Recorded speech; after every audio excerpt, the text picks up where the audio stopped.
Mas lalo pang pinahangan ni Fiang ang kanyang mga supporters sa ginawa niya kahapon na pagkargahan ng isang bata. Ayon pa sa mga nakasaksi sa ginawa ni Fiang kahapon na kahit gaano pa daw kahirap ang sitwasyon, grabe ang bigay na pagmamahal ni Fiang sa kanyang mga fans.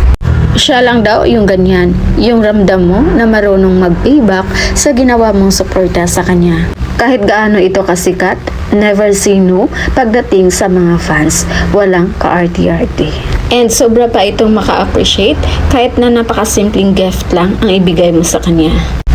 Kaya no wonder na marami ang nagmahal kay Fiang dahil sa kanyang kabaitan. At isa na doon yung ginawa niyang pagkarga sa bata. Kahit pag-aano kahigpit yung mga bantay sa kanya, wala itong nagawa at nagulat pa dahil kusa niyang kinarga yung bata.